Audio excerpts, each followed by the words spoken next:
కొన్నిసార్లు హస్బెండ్స్ కానివ్వండి, వైఫ్స్ కానివ్వండి, వాళ్ళ పార్ట్నర్ యొక్క ఎమోషన్స్‌ని, ఎఫర్ట్స్‌ని తక్కువ చేసి చూస్తూ ఉంటారు. ఒక సినారియోలో వైఫ్ తన హస్బెండ్ కోసం చాలా కష్టపడి, తన హస్బెండ్‌కి చాలా ఇష్టమైన వంటకాలన్నీ ఈవినింగ్ రెడీ చేసి పెట్టింది. ఆఫీస్‌లో ఏదో చిరాకులో హస్బెండ్ ఇంటికొచ్చారు.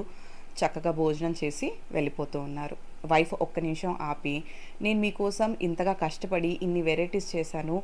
మరి టేస్ట్ ఎలా ఉందో చెప్పలేదు" అని అడిగింది. వెంటనే ఆఫీస్‌లో చిరాకు వల్ల అయ్యుండొచ్చు, మరే విషయమైనా అయ్యుండొచ్చు. "ఇవాళ కొత్తగా అడుగుతున్నావేంటి? నువ్వు రోజూ చేసే డ్యూటీయే కదా!" అని చెప్పేసి ఆయన వెళ్ళిపోయారు.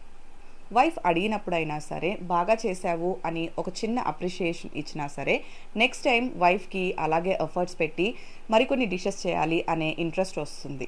అలా కాకుండా ఇది నీ డ్యూటీయే కదా! ఇది నీ రెస్పాన్సిబిలిటీ కదా! ఇందులో కూడా నీ ఎఫర్ట్స్‌ని నేను గుర్తించాలా అన్నట్టుగా మాట్లాడితే, ఖచ్చితంగా వైఫ్‌కి మరొకసారి అలా చేయాలంటే ఇంట్రెస్ట్ అనేది రాకపోవచ్చు. మరొక సినారియో చూస్తే హస్బెండ్ యొక్క ఎమోషన్స్‌ని వైఫ్ అర్థం చేసుకోకపోవడం. సామాన్యంగా మగవారు బలంగానే ఉంటారు. కానీ కొన్నిసార్లు వాళ్ళు కూడా ఎమోషనల్‌గా వీక్ అయిపోతూ ఉంటారు. ప్రాముఖ్యంగా వాళ్ళ పేరెంట్స్ విషయంలో కానివ్వండి, క్లోజ్ ఫ్రెండ్స్ విషయాల్లో కానివ్వండి, ఒక్కొక్కసారి హస్బెండ్స్ ఎమోషనల్‌గా చాలా లోగా ఫీల్ అవుతూ ఉంటారు. అప్పుడు అర్థం చేసుకోవాల్సిన భార్య, "ఏంటి ఈ మాత్రం దానికి అంతలా ఫీల్ అవ్వాలా?" అన్నట్లుగా మాట్లాడితే, మరోసారి హస్బెండ్ తన ఎమోషన్స్‌ని వైఫ్‌తో షేర్ చేసుకుంటాడా చెప్పండి?